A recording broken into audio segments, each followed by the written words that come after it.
ठीक है भैया, चर्चा पर चर्चा बहुत है, आप पढ़ेंगे यार।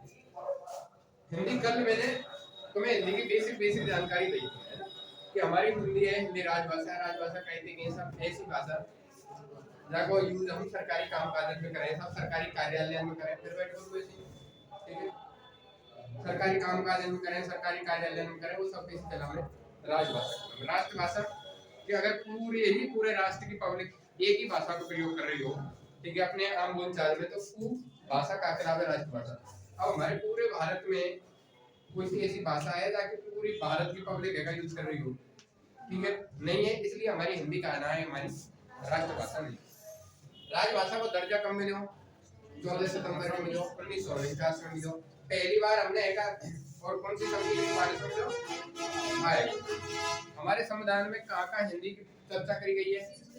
ठीक है, 343 अनुच्छेद 343 क्या भाग 17 अनुसूची 8, ठीक है। पहली बार दिवस के रूप में कब मनाया राष्ट्रीय हिंदी दिवस? 1953 में। कब? 14 सितंबर 1953 में। और अंतरराष्ट्रीय हिंदी दिवस 10 जनवरी। ठीक है, ये चीजें हम पढ़ चुके हैं। ठीक है, हमारी हिंदी की पहली व्याकरण कौन ने लिखी? कामतक प्रताप गुरु ने। ठीक है, जिन्हें हिंदी को कहा जाए पाणिनि के नाम से भी जाना जाए। ठीक है भैया, हिंदी की लिपि कैसी है? देवनागरी लिपि है। हिंदी के अलावा कौन कौन सी भाषाओं की लिपि देवनागरी लिपि है? जैसे नेपाली है, मराठी है और संस्कृत है। इन भाषाओं की भी लिपि कैसी है? देवनागरी लिपि। ठीक है, हिंदी जो शब्द है वो कौन सी भाषा को शब्द है? हिंदी छोड़ो, हिंदी के अलावा हिंदू है, हिंदुस्तान है, ये भी कौन सी भाषा के? अरबी फारसी भाषा के शब्द है। ये सब चीजें हमने कर ली है। उसके बाद हमने संवैधानिक स्थिति पढ़ ली, भौगोलिक स्थिति है। भौगोलिक स्थिति में देखें कि जहाँ गंगा और यमुना को मैदान फैले हुए हो या फिर जहाँ गंगा यमुना को जो पानी पहुंच रहा है, सहायक नदियां मिल रही है, ठीक है, उन सभी राज्यों में कहाँ बोली जाए? हमारी अधिकांश से हिंदी बोली जाए। हमारे इधर से आप चलोगे हिमाचल प्रदेश, उत्तराखंड, पंजाब होते हुए नीचे इधर आ जाओगे दिल्ली, दिल्ली से है अपना राजस्थान, उत्तर प्रदेश, मध्य प्रदेश, छत्तीसगढ़, बिहार, इन एरिया में, और थोड़े से नीचे चले जाओ, इन सभी एरिया में कहाँ बोली जाए? हमारी हिंदी बोली जाए। ठीक है, इनमें सर्वाधिक पॉपुलेशन निवास कर रही है। समझ में आ रही है?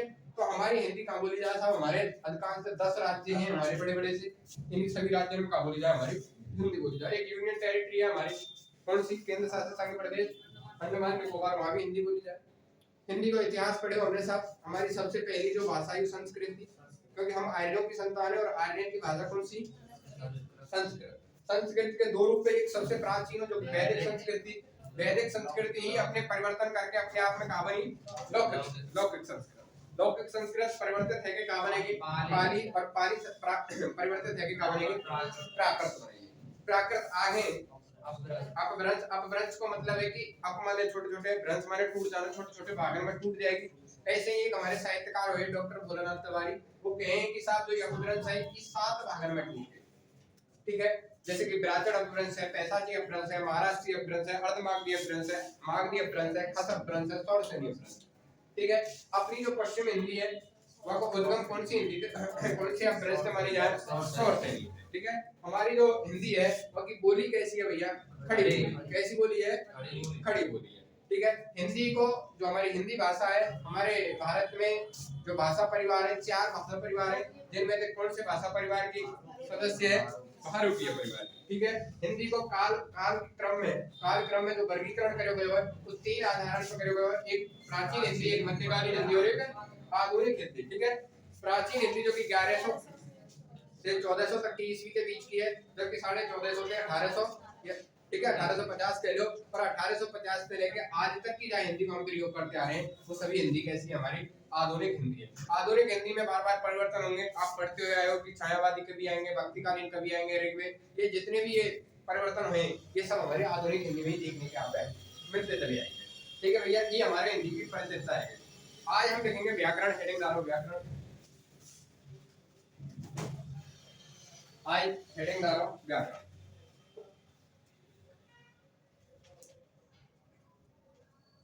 और व्याकरण का है कि भैया हिंदी। देखो हर भाषा की अपनी अपनी व्याकरण है या नहीं? सभी भाषाओं की अपनी अपनी व्याकरण रहती है, नहीं रहती? तो व्याकरण की जरूरत ही क्यों पड़ी भैया? क्या रहे व्याकरण? काय तक है व्याकरण? कोई भी भाषा है हम लिख रहे हैं, पढ़ रहे हैं, ठीक है, या सुन रहे हैं, ठीक है, किसी भी कोई भी शब्द है, किसी भी भाषा है, किसी भी वाक्य हो, हम लिख रहे हैं, पढ़ रहे हैं, सुन रहे हैं, तो हम यह चीज है, अगर वो हमें तुलना कर पाए कि सब ये जो चीज बोली जा रही है कि सही है या गलत है, ठीक है, अगर हम ये तुलना कर रहे हैं और तुलना जिसके आधार पर करेंगे, वह तुलना को जो माध्यम हो जाए, वो नियम, वो विधि, तो उनको जो संग्रह, ठीक है, जो हम किताब बना दें, कृति बना दें, ठीक है, कुछ भी बना दें, वही का नाम है हमारे व्याकरण के नाम है। जैसे आज मैं कोई भी शब्द लिख दूंगा आप कि साहब हमें कैसे पता पड़े कि, जैसे बहुत सी बार हम पढ़ते हुए हम तो बचपन से यही पढ़ते हुए आ रहे हैं, अभ्यारण। अब हमें कैसे पता पड़ेगी कि ये अभ्यारण सही है या गलत है, ठीक है, और एक अभ्यारण हम ऐसे लिखे हुए, कैसे पता पड़ेगी कि अभ्यारण कौन सा सही है? तो या को पता लगाने के लिए आप कहीं ना कहीं कोई तो ऐसी चीज खोजोगे जो हमें लिख रही होगी, ठीक है, कोई ना कोई ऐसी चीज तो ढूंढोगे, ऑथेंटिक ऐसी चीज, कोई ना कोई प्रमाणिक ऐसी चीज तो देखोगे कि जहां में लिखा मैंने भाई, ठीक है। आज आप मार्केट से जो किताब खरीद के लाओ, उनमें भी तो देखो लिखे कि शब्द शुद्धि अशुद्धि, वो क्या है, वो किताब उस भाषा की क्या है, व्याकरण ही तो है। समझ में आए? व्याकरण को मतलब क्या है? स्पष्ट शब्द में किसी भी भाषा के शब्दों को शुद्ध लिख लो और उच्चारण के नहीं, जिस माध्यम को प्रयोग करो जाए, उस माध्यम की कृति हो, पुस्तक हो, विधा हो, उसी को उस भाषा की क्या कही जाए? व्याकरण कही जाए। समझ में आए? इसलिए हर भाषा की शुद्ध लिखने के लिए, उच्चारण के लिए या सुनने के लिए काय की आवश्यकता रहे? व्याकरण की। ऐसे ही हर भाषा की अपनी क्या है? व्याकरण। हमारी व्याकरण का है, हम काय की व्याकरण पढ़ रहे हैं? हिंदी की व्याकरण पढ़ रहे हैं। हिंदी की व्याकरण को लिखने को सर्वप्रथम प्रयास कौन करे भैया? कामता प्रताप गुरु ने, ठीक है। ऐसे ही हमारी जो शब्द प्राचीन जो भाषा है संस्कृत, बाकी जो व्याकरण है वह को लिखने को प्रयास कौन करो? महर्षि पाणिनि ने। महर्षि पाणिनि की पुस्तक ही अष्टाध्यायी, अष्टा प्लस अध्याय। अब देखो कई बार यह प्रश्न है, आप देखो ये पुस्तक है अष्टाध्यायी, ठीक है। कई बार एग्जामिनर यह प्रश्न डाल के आपसे समास के प्रश्न पूछते हैं, ठीक है, कि भैया अष्टाध्यायी जो शब्द है यह कौन सा समास है, ठीक है, तो यह कौन सा समास है? सोनम कौन सा समास है? पता? बहुब्रीहि होगो या द्विगु होगो या द्वंद्व होगो या अव्ययभाव समास होगो? पता? देखो हमेशा याद, एक चीज याद रखो, आपने जब भी शब्द पढ़े हो तो आपके दिमाग में जब भी हम कोई शब्द पढ़ रहे हो और हमें दिमाग में ये आ जाए कि सब यह शब्द को जो मूल रूप है ना, ये बनाने को रीजन कुछ और ही है, ठीक है, कि 8, देखो अष्टाध्यायी में बोलूं कि 8 अध्यायों का समाहार, कि सब 8 जो पाठ हैं उनको संग्रह, मतलब ऐसी किताब से अष्टाध्यायी बोलेगा हम जहां में किताब में 8 पाठ हो, या को मतलब साहब या को जो नाम लिखे हुए है ना, वो कोई विशिष्ट किताब के नहीं लिखे हुए है, ठीक है। जिसमें आप देखो, समझो मैं एक नाम लिखूं त्रिनेत्र, ठीक है, अभी मैंने त्रिनेत्र लिखा, यानी त्रिनेत्र का मतलब है 3 है नेत्र जिसके। अब एक चीज याद रखो कि मैंने कोई आदमी ऐसे चलते देखो जाके 3 नेत्र बाकी नहीं है लिखे हुए, ठीक है, कौन की बड़ाई में कौन की प्रशंसा में लिखे हुए हो गई, ठीक है। ऐसे ही जो अष्टाध्यायी पुस्तक है वो जन्म कौन का नहीं है करे हुए, ठीक है, जन्म के जोड़ दो चीज है, अगर जन्म के चीज कोई और चीज करेंगे जोड़ रही है तो उनमें एक ही समास आवे हमारा, कौन सा? बहुब्रीहि। कौन सा आवे? कि वास्तव में हमें पता पड़ जाना चाहिए कि यह शब्द का निर्माण कौन करेंगे हो, ठीक है। अगर तुम्हें निर्माण पता पड़ रही है कि सर त्रिनेत्र जो शब्द है ना शिव के नहीं है प्रयोग हुए, और शिव की ही बड़ाई में शब्द पहले आप निर्माण करे हुए, ठीक है, तो यहाँ में कहा होगा बहुब्रीहि समास। हम यहाँ समास की चर्चा ना करें, पहले व्याकरण पे आ जाओ, ठीक है। अष्टाध्यायी में सदैव समास कौन सा होगा? बहुब्रीहि, ठीक है। सभी समासों का प्रधान समास कौन सा है? बहुब्रीहि, ठीक है। अभी व्याकरण है, व्याकरण लिख लिया हमने, व्याकरण पहली कौन ने लिखी है? हिंदी की व्याकरण पहली कौन ने लिखी? कामता प्रताप गुरु।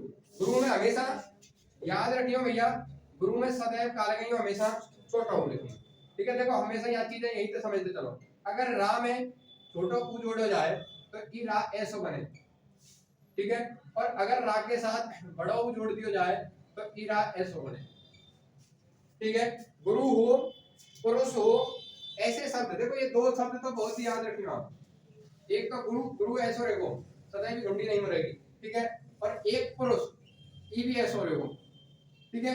अब यह गुरु थे और पुरुष थे जो भी शब्द बने, ठीक है, जैसे पुरुष से पुरुषार्थी बने, पौरुष बने, ऐसे शब्द बने, उनमें छोटे ऊ की मात्रा याद करियो। ठीक है, एग्जामिनर तुमसे पूछा होगा कि शब्द शुद्ध है अशुद्ध है, हम कई बार हमें लगेगा कि ये तो शुद्ध ही शुद्ध है। ठीक है, क्यों? क्योंकि वो या हिसाब से लिखा है, वो पुरुष है। समझ में आई? गलती कहाँ है बस?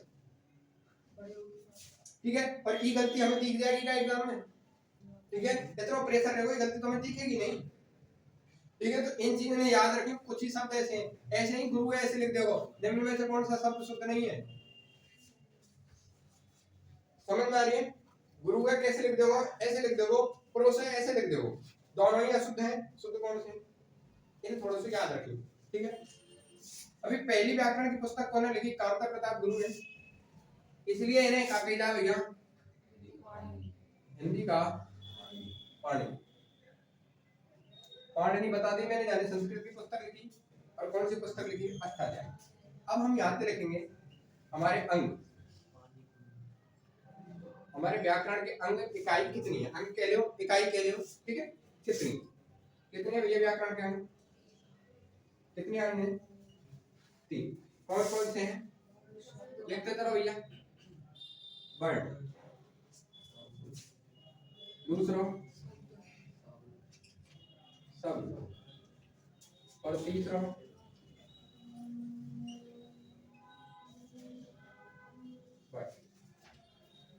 वर्ण शब्द वाक्य। लिख लो जल्दी, मैं दोबारा लिख लो जल्दी।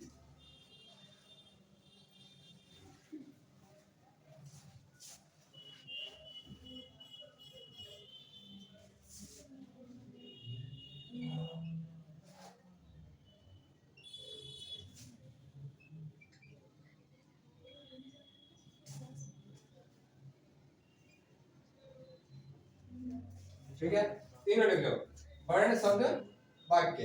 अब इनमें छोटी छोटी सी यादें जब हम प्रश्न बन सके, उन्होंने एक एक चीज हम लिखते चलेंगे। पहला पॉइंट लिखेंगे वर्ण। ठीक है, लिखेंगे भैया। पहली बात, तो वर्ण की उत्पत्ति कहते हुए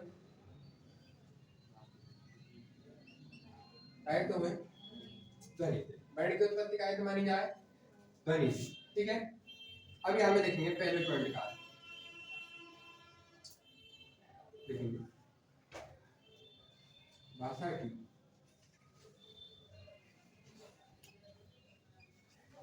मौखिक आधार पर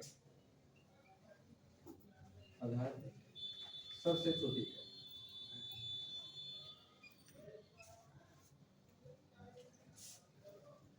कहते हैं हम,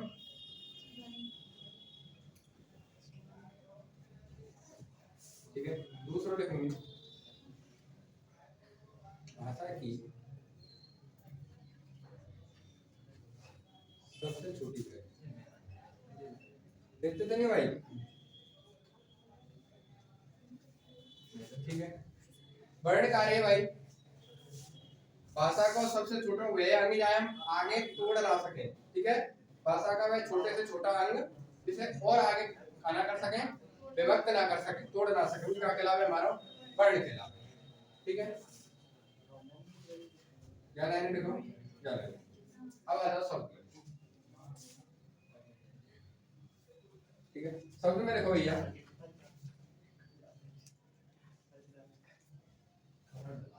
वर्णों के सार्थक योग को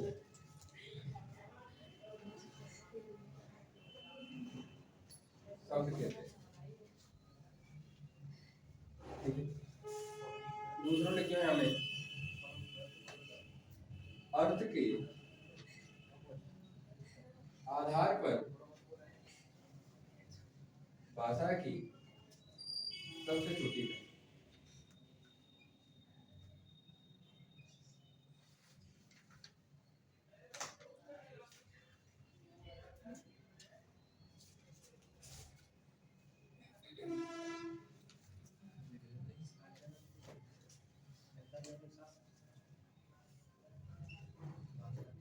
अर्थ के आधार पर भाषा की सबसे छोटी इकाई या सबसे छोटा अंग भी बोलते हैं। ठीक है,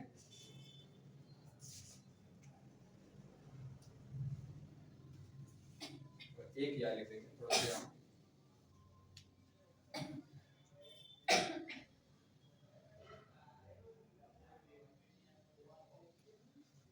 शब्दों के सार्थक योग को वाक्य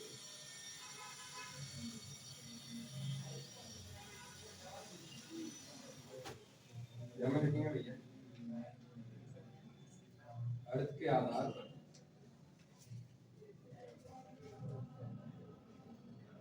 भाषा की सबसे बड़ी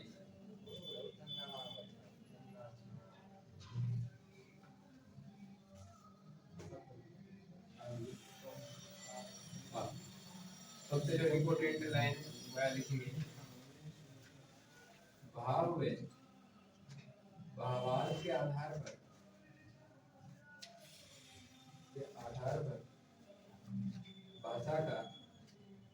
भाषा की सबसे छोटी और सबसे बड़ी इकाई, सबसे छोटी आ जाए या सबसे बड़ी इकाई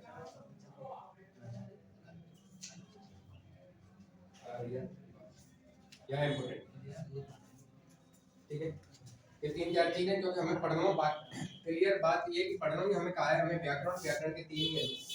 तो वर्ण की जो उत्पत्ति होगा है वो कहते हुए ध्वनिते हुए, ध्वनि का है हमारी भाषा की सबसे छोटी मौखिक के आधार पे इकाई। हम बोल रहे हैं जो बोलने के आधार पर अगर भाषा की सबसे छोटी इकाई के अंतर्गत लाई जाए तो कौन सी है हमारी ध्वनि है। और ध्वनि से ही इकाई का निर्माण हुआ है वर्णन को। इस कारण अगर क्वेश्चन कर ले एग्जामिनर कि भाषा की सबसे छोटी इकाई तो आप आंसर का देना, ठीक है। वर्णों के सार्थक योग को मतलब जो वर्ण है वो ऐसे जुड़ने चाहिए कि उनको कालिग्राम के अर्थ निकलना चाहिए। तो हम का कहलाते हैं उन्हें शब्द कहते हैं। वर्णों के सार्थक योग को शब्द कहते हैं और अर्थ के आधार पर भाषा की सबसे छोटी इकाई का है शब्द है। अर्थ के आधार पर भाषा के कितने अंग हैं भैया? अर्थ के आधार पर भाषा के अंग दो, ठीक है। कितने हैं? दो। अर्थ के आधार पर भाषा के अंग कितने हैं? दो। कौन कौन से भैया? शब्द और वाक्य। कौन कौन से हैं? शब्द और वाक्य। अर्थ के आधार पर भाषा के अंग कितने हैं? दो। एक कौन को अर्थ निकले? एक शब्द को अर्थ निकले और एक काय को अर्थ निकले वाक्य को। वर्ण को कोई भी अर्थ ना निकले। वर्ण को कोई अर्थ रहेगा अगर मैं ऐसे लिख दूं या को का अर्थ है या को कोई अर्थ है का? अब समझ पा रहे हो या का मतलब क्या है? मैं यहाँ लिख दूं ऐसे लिख दूं अर्थ है कुछ या को, ठीक है। क्यों? क्योंकि की का है शब्द है भैया, ठीक है। इस कारण था दूध लिखो, दूध कोई पेय पदार्थ है, समझ में आई। पर मैंने अगर ये दूध में से दोनों ही अलग कर दिए, एक साइड में दूध लिख दियो और एक साइड में धार लिख दियो, ठीक है। अब इन्हें अलग अलग मैं पढ़ूं इनको कोई अर्थ है? ठीक है, ये तो एज जैसे वर्ण है वैसे ही इनको कोई अर्थ समझ में आ रहा है? दूध कहने या धाते कहने तो कोई मतलब निकल रहा होगा? नहीं निकल रहा ना। तो भैया इनको कहा वर्ण को कहा ना रे अर्थ ना रे। अर्थ के आधार पे तो दो ही रहे, एक तो शब्द को अर्थ रहेगा वो, ठीक है, या फिर पूरी लाइन लिखाऊंगा मैं तो वहां को पूरी को अर्थ लिख रहा हूं। किसी भी कह रहे का चाह रहा हूं या मैं वात्सल्य को भाव है, करुणा को भाव है, रुद्र को भाव है, समझ में आई? तो पूरी लाइन बोल दूंगा मैं कि बच्चा है मां बच्चे को खिला रही है तो तुम्हारे समझ में आ जाएगा, पूरा भाव निकाल दिया तुमने वहां को किसी भी हमें वात्सल्य को भाव है, ठीक है। अब हमेशा याद रखो भाव है भावार्थ के आधार पे पूरे वाक्य को ही भाव लिख रहे हो। अर्थ या शब्द या दूध को या अकेले को अर्थ तो पता पड़ेगी तुम्हें कि दूध कोई पेय पदार्थ है, पर दूध के भाव की नहीं पता पड़ी तुम्हें। दूध है का कैसो है, कैसो नहीं है, खट्टा है, मीठा है, कैसो। पर मैं पूरे लाइन लिख दूंगा तब यार दूध के भाव की पता पड़ेगी तुम्हें। कोई आदमी को नाम लिख दियो, खाली नाम लिख के छोड़ दो तो अर्थ है वो आदमी को नाम की पता पड़ रही है, पर वो आदमी कैसो है, बाकी गुण है या दोष ही है, तो पूरी लाइन लिखूंगा तभी पता पड़ेगा। अर्थात क्या मतलब ये कहना चाह रहा हूँ कि भाव या भावार्थ पूरे भाव सदैव लिख रहा हूं काय में? वाक्य में। और भाव है भावार्थ के आधार पर भाषा की इकाई या अंग कितने रहे? कितने रहे भैया? भाव है भावार्थ के आधार पर नीचे लिख दीजिए केवल और केवल एक ही रहे। और कौन रहे हो? भाव है भावार्थ के आधार पर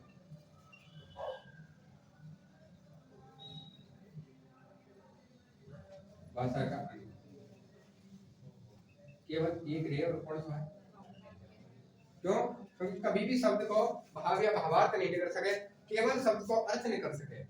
समझ में आई। इसी कारण हम कहते हैं कि भाव व भावार्थ के आधार पर भाषा की सबसे छोटी, क्योंकि एक ही है वाह्य छोटी कह लो और वाह्य क्या कहते हैं हम बड़ी कहते हैं, इसीलिए हम कहते हैं कि भाव व भावार्थ के आधार पर भाषा की सबसे छोटी और बड़ी इकाई हाँ हाँ दुख है। ठीक है, क्या भाव निकल रहा है ये खाली में लिख के छोड़ दूं, अर्थ पता कर रही है हमें आपको बस। ठीक है, पर ये दुख जब कौन के साथ जुड़ेगा तब हमें वाको भावार्थ लिख रहा क्योंकि साहब की वाक दुख है तो है किसे। ठीक है, खाली लिखो पढ़े हो रे। ठीक है, अभी आपको कोई अर्थ ही तो पता पड़ रही है कि साहब दुख का मतलब ये सुख का मतलब ये है, पर अगर मैं या को यूज अगर तुम्हारे नाम के संग करता हूं तब तुम्हें पता पड़ेगा कि वो व्यक्ति दुखी है सर, वो व्यक्ति सुख में है। ठीक है, वो भाव का अर्थ तो कभी कब लिख रहे हो जब पूरा वाक्य बनाओगे तो समझ में आएगा। भावार्थ तो जब मतलब पूरा भाव का अर्थ तो तभी निकल रहा हो कि भाव मानो का चारों, अगर खाली दुख ही डाल दियो हमने अब हमें पता पड़ रही है कि कौन है दुख है कौन है सुख है कहां है क्या नहीं है, समझ में आ रही है। पूरा भाव तो तभी आएगा जब क्या होना चाहिए वाक्य होना चाहिए। तो ये चीजें क्लियर है ऊपर ऊपर की जैसे आप वर्ण कार्य कि भाषा की सबसे छोटी इकाई ठीक है या कि उत्पत्ति ध्वनि से हुई है, भाषा के मौखिक आधार पर सबसे छोटी इकाई और भाषा की सबसे छोटी इकाई वर्ण। या कंफ्यूज मत होइए, अगर मौखिक शब्द दे रहा क्यों है, मौखिक शब्द दे रहा क्यों है, मौखिक आधार बता रहा क्यों है तो ध्वनि, और डायरेक्ट पूछ रहा क्यों तो वर्ण। कई बार यही कंफ्यूज हो जाए हम जल्दबाजी के चक्कर में देखें यहाँ की मौखिक है या नहीं है समझ में, और आंसर वर्ण देके यहाँ में क्योंकि हम रटे हुए बैठे रहे। ठीक है, हम कई बार देख ही नहीं पाए कि मैंने जो लिखी है कि अर्थ के आधार पर भाषा की सबसे छोटी इकाई, हमने पढ़े ही नहीं प्रश्न तो सब हम तो आंसर ही वर्ण लगाया है समझ में आई। तो तुम्हें बड़ा सावधानी से पढ़ना है क्योंकि देखो छोटी इकाई में यहाँ भी अर्थ निकल रहा है, यहाँ भी प्रश्न बना सके एग्जामिनर और यहाँ भी बना सके कि भाव भावार्थ के आधार पर छोटी इकाई, वहाँ शब्द भी दे सके वाक्य भी दे सके और आप जो आंसर करके आओगे वो शब्द ही करके आओगे समझ में आई, क्या वर्ण करके आओगे। कभी भी छोटी इकाई करेंगे तुम वाक्य तो प्रयोग करोगे नहीं क्योंकि तुम्हारी आत्मा ही नहीं बोलेंगी कि वाक्य तो छोटी इकाई है ही नहीं समझ में आई। तो इस कारण भाव भावार्थ की जो सबसे छोटी इकाई है या बड़ी इकाई है के आधार पे कौन है भैया वाक्य, इसलिए मैं कह रहा हूँ ये इंपॉर्टेंट है समझ में आ गई। इन्हें थोड़ा सावधानी से पढ़िए, आज तक तुमने बस इतना ही पढ़े हुए कि भाषा की सबसे छोटी इकाई वर्ण और पढ़ के आगे चल रही है। ठीक है, मैंने तुम्हें बताइए कि अर्थ के आधार पर सबसे छोटी इकाई कौन सी है, भाव भावार्थ के आधार पर सबसे छोटी इकाई कौन सी है, सबसे अर्थ के आधार पर अंक कितने रहे। ठीक है, अर्थ के आधार पर छोटा अंक कौन सा रहे, अगर क्वेश्चन कर लियो कि भैया जो हमारी व्याकरण है वहां में अर्थ के या फिर हमारी जो भाषा है वह भाषा में अर्थ के आधार पर सबसे छोटी इकाई कौन सी है। ठीक है, और हम हमें ऑप्शन में तो ये देखो क्योंकि वर्ण देखो शब्द देखो वाक्य देखो और ध्वनि देखो और हमारा आंसर कहां जाएगा, अगर हम थोड़े बहुत भी नहीं पढ़े होंगे तो हमारा आंसर वर्ण पे जाएगा। ठीक है, तो एग्जाम्पल क्यों, क्योंकि फिक्स टॉपिक प्रश्न तो यहीं से निकालना होगा और प्रश्न ऐसे भी निकालना कि सब आंसर ना दे जाए। ठीक है, अगर मैंने फिक्स ई प्रश्न कर दियो तो एग्जामिनर को तो भैया ई माइंड सेट रहे कि ये जितने भी अगर 1 लाख बालक पेपर दे रहे हैं और 1000 भर्ती है 1000 जगह हैं तो मुश्किल से मैं 1.5-2 हजार बालक ही आपको आंसर दे पाऊं। ठीक है, अगर वो ये डाल देगो या तो सब पढ़ के आए तो 1 लाख दे ही देंगे। ठीक है, अगर 1 लाख में तो 10,000 ना दे रहे तो उनको भगवान मालिक है। ठीक है, 90,000 दे रहे अगर ऐसे शर्म को भी ना दे रहे समझ में आई। तो इन चीजों ने थोड़ा सा याद रखना। आज पहली हेडिंग डालो बट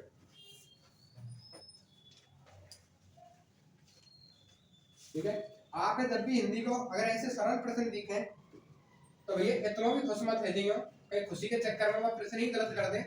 ठीक है, और बाहर आके फिर मूड पे बैठ गए ये गलत तो नहीं होनी चाहिए, यही गलत है कोई है।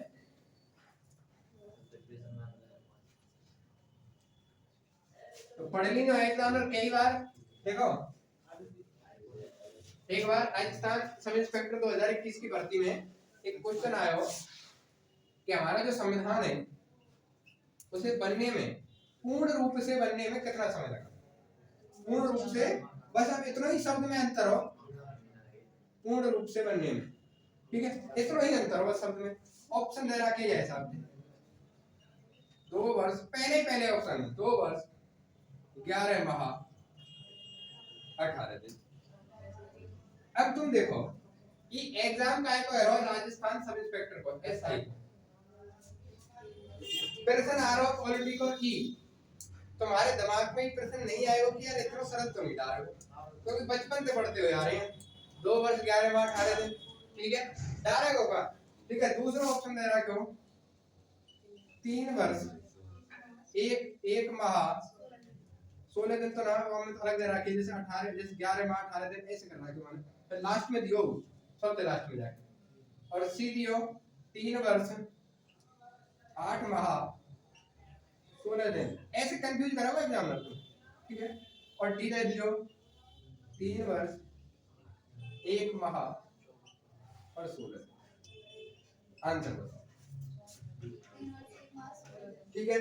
अब तो ये तो रिटर्न तो होता है कि मैंने बता दिया लगे शायद, है ना, तुमने बता दिया भाई साहब। हाँ, एक तो खुशी ई, पर समझ यार आते रहे कि ई नहीं है आंसर, ठीक है। पर यहाँ रिक्स ये हो कि अगर ई मान लियो तो, ठीक है, क्योंकि हमने पढ़ते तो ही तो आंसर दे के आते हैं, पढ़कारा क्यों, ठीक है। तो आंसर का भैया सबसे पहले आके जितने ने भी पूछी भैया कितना करके आए, चाहिए करके आए 2 वर्ष 11 माह 18 दिन, ये तो बचपन से पढ़ते हुए आ रहे हैं। फिर हमने सुनी समझ में आई। मैंने एक बार प्रश्न भी आया हुआ है कि भैया जो ये संविधान सभा की जो बैठक करते हैं, मैं बाद में बता रहा हूँ तुम्हें कि हमें जितना भी पढ़ाया हुआ है वो ऐसी बता में कि प्रथम बैठक 9 दिसंबर को की, दूसरी बैठक मेरे वाला तुम्हें बताई होगी, बैठक लगातार हुई है, 9 के पहली हुई है, 10 के दूसरी हुई है, 11 के तीसरी हुई है, ठीक है। तो वो कहते हैं कि 11 दिसंबर के कौन सी बैठक हुई, पहली दूसरी तीसरी, समझ में आई। वो कह देंगे कि जो 13 दिसंबर के पंडित जवाहरलाल नेहरू जी प्रस्ताव लेकर आए वो कौन सी बैठक में लेकर आए, और वहां ऑप्शन ऐसे देंगे, जैसे फर्स्ट, ठीक है, सेकंड, द्वितीय लिख देंगे वहां, सी फोर्थ, और डी फिफ्थ, और हाँ एक एग्जाम ले लेंगे हम थर्ड, कौन से में लेके आए बताओ, है, ठीक है। अब हमेशा याद रखो 9 के पहली हुई, 10 की 11 हुई, 11 के 12 और 13, कौन सी बैठक है, कौन सी है, पहला दिन, दूसरा दिन, तीसरा दिन, चौथा दिन, कौन सी बैठक है, ठीक है। पर हमें पढ़ाया कहा गया प्रथम द्वितीय तृतीय, ठीक है। ये क्यों पढ़ा दी गई है, क्योंकि इन 2 दिन का ऐसा मुख्य काम है नहीं, पर भैया बैठक में ये काउंट नहीं, और हमें कहीं नहीं लिखा दी है ये 3, हम समझने लगे कि पहली बैठक ही हुई है, दूसरी बैठक ही हुई है, तीसरी बैठक ही हुई है, लेकिन पहली बैठक तो ये, उसके बाद बैठे तो ये 10 तारीख के भी हैं, 11 के भी हैं, 12 के भी हैं, और 13 के भी, या क्रम से देखी जाए तो कौन से नंबर की है, और कहाँ तुम्हारा आंसर गलत है जाओ,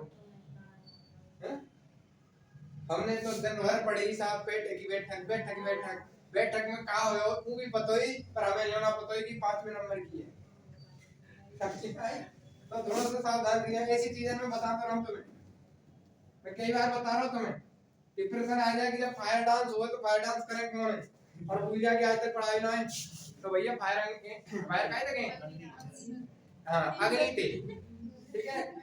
तो इन चीजें थोड़ा सा याद रखियो, अग्नि दिलक जाते फायर डांस के, ठीक है, पर फायर डांसर बोलने लगे तो अग्नि नृत्य, एक आवे स्नेक डांस, हाँ स्नेक चार्मर डांस आवे ना आवे, अब आदमी डायरेक्ट जा स्नेक स्नेक कहीं का है सांप से, बस हम काल में लिया नृत्य बोले, देखो भैया पढ़ देखो पहले, और अगर ये भाषा को सर्वाधिक प्रभाव अगर एग्जामिनर नहीं डाले ना, वो डायरेक्ट कंप्यूटर के एग्जाम प्रश्न, कंप्यूटर के प्रश्न अगर बना रहे हो, इतने पेरेंट हिंदी देखो आगे करके कंप्यूटर के शब्द की, तो हमें खुद समझ में आ जाएगी कि सीपीयू से केंद्रीय संसाधन इकाई बोले, दोनों पढ़ोगे, इस केंद्रीय संसाधन इकाई दोनों पढ़े ना, ठीक है। कंप्यूटर तो संगणक बोले, ठीक है, तो बहुत सी चीजें हैं, तो वर्ड लिखेंगे भैया, वर्ड की बेसिक जानकारी तो आपको पता पड़ेगी, ठीक है। वर्ड में एक शब्द पहली लाइन लिखेंगे कि भाषा की वह छोटी से छोटी इकाई, देखो भाषा की वह छोटी से छोटी इकाई जिसे और अधिक कार्य कर सके भैया, हम तोड़ ना सके या विखंडित ना कर सके, भाषा की, जल्दी जल्दी लिखो, भाषा की वह छोटी से छोटी इकाई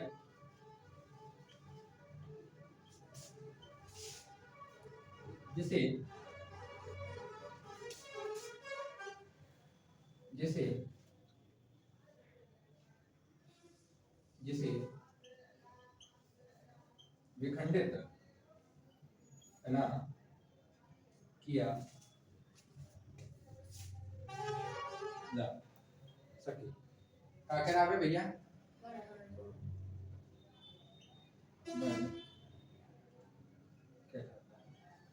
सोना में एक क्वेश्चन बताऊं, एक दोनों वर्ण है या एक वर्ण है? कौन सा वर्ण है बताओ भैया? ये तो मैंने तो साइड में दे दिया, अगर यहाँ नहीं दे तो ना तो कुछ तो दे पड़ी रहे। कौन सा वर्ण है भैया? है या ई वर्ण ना है? हाँ भाई सुनो, क्या है? क्या है ये?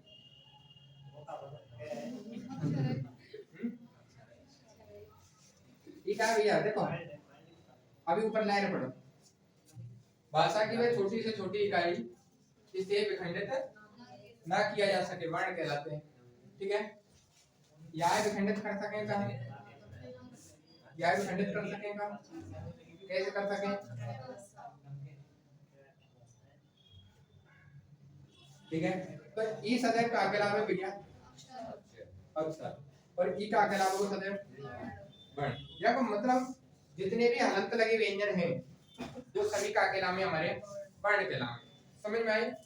हलंत लगे सभी व्यंजन, हलंत मतलब ये, ठीक है, हलंत लगे सभी व्यंजन क्या कहलाते हैं? हमारे वर्ण। अब थोड़ी सी एक अपवाद चीज याद रखनी हमेशा आपने कि जितने भी स्वर हैं,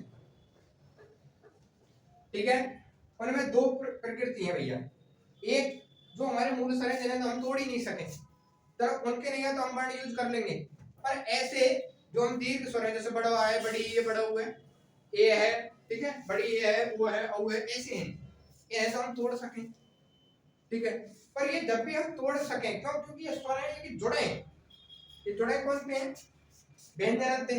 अब जुड़ने के रीजन के कारण, इनकी मात्रा होने के कारण ये हमने कहा है कि भैया ये सदैव कभी काना होंगे, मतलब ये स्वर कारेंगे सदैव।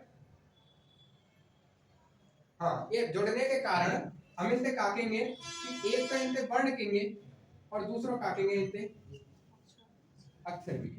थोड़ा सा दोनों चीजें याद रखें। जो स्वर है, स्वर में जो है जिन्हें हम तोड़ ना सके वो तो वर्ण है, जिन्हें हम तोड़ सके वो अक्षर है। तो हमारे जो वर्ण है ना वो दोनों प्रकृति के पाएंगे यहाँ पे।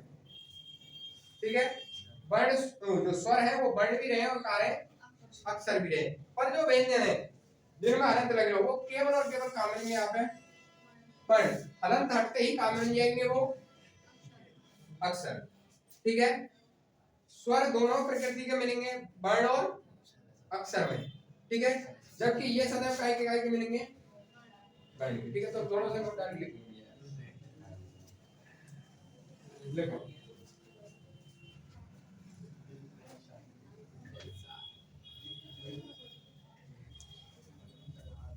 देखो जो डायरेक्ट लिखेंगे।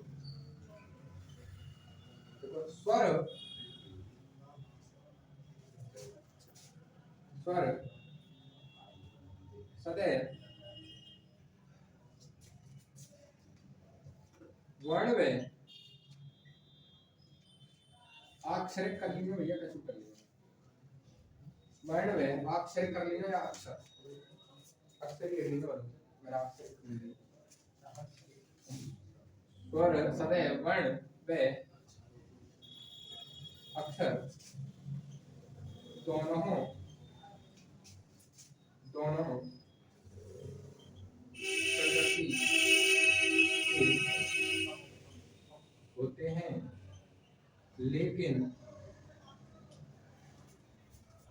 लेकिन लेकिन हलंत लगे व्यंजन सदैव वर्ण ही होते। ठीक है, हलंत लगे, ठीक है, हलंत हट जाएंगे संज्ञा में लिखेंगे।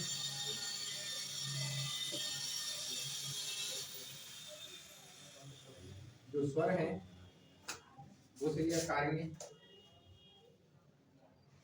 और अक्षर, जबकि व्यंजन सदैव का होंगे। अब व्यंजन में दो तरीका के व्यंजन आएंगे, एक तो ई जो हलंत लगे हुए है और एक ई जो हलंत हटे हुए है। मूल व्यंजन वर्ण है ये, मूल व्यंजन वर्ण कहते हैं जिनमें हलंत लगे हुए, ठीक है। ये सदैव कार्य अक्षर नहीं होंगे, ठीक है। जबकि ये सदैव का होंगे, इन्हें वर्ण तो कहेंगे क्योंकि इन्हें हम का भी कह सकें, अक्षर भी कह सकें,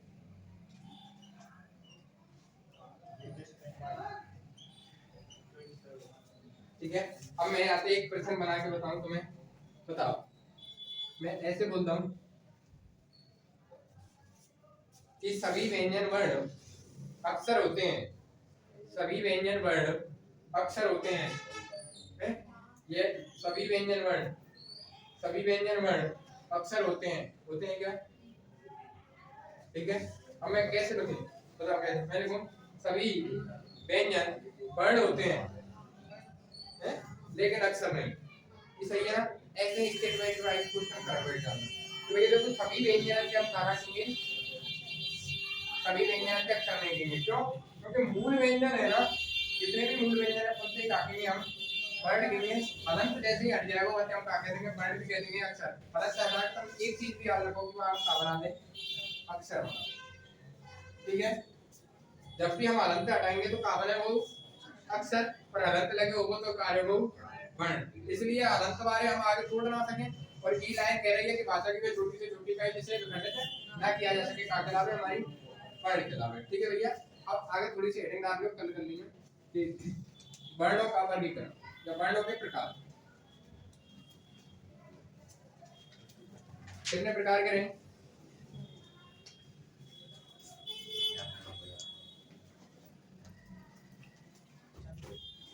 कितने प्रकार के रहे,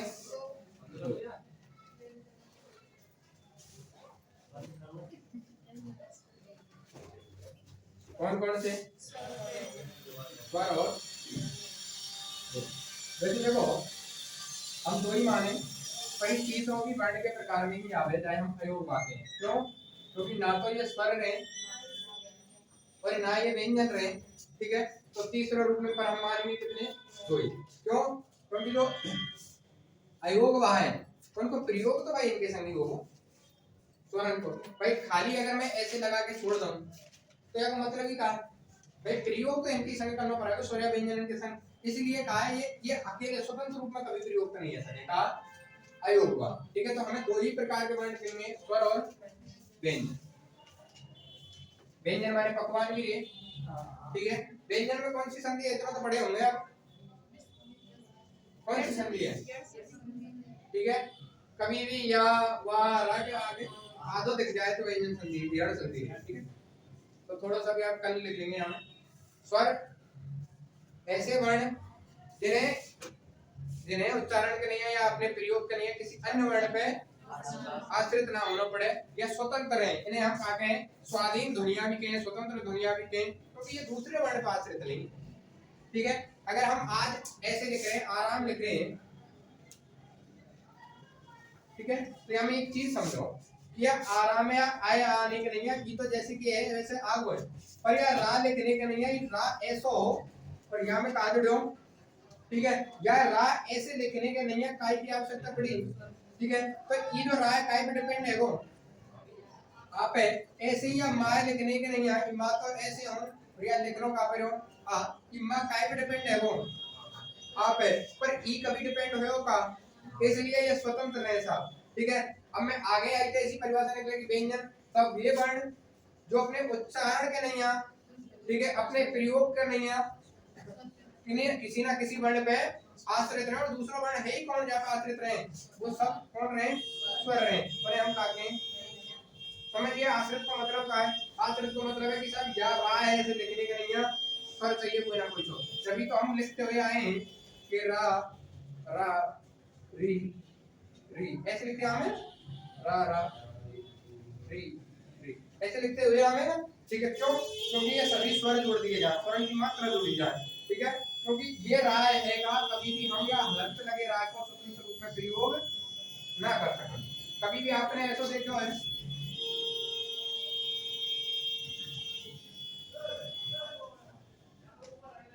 ऐसे नाम मिले कभी आपने, कभी ऐसे मिले? हाँ। अब तुम कहते हो कि सब कहीं कहीं हमें हलंत मिल जाए पीछे, वो संधि के तत्सम शब्दन के नियम से चलते हुए आ रहा है।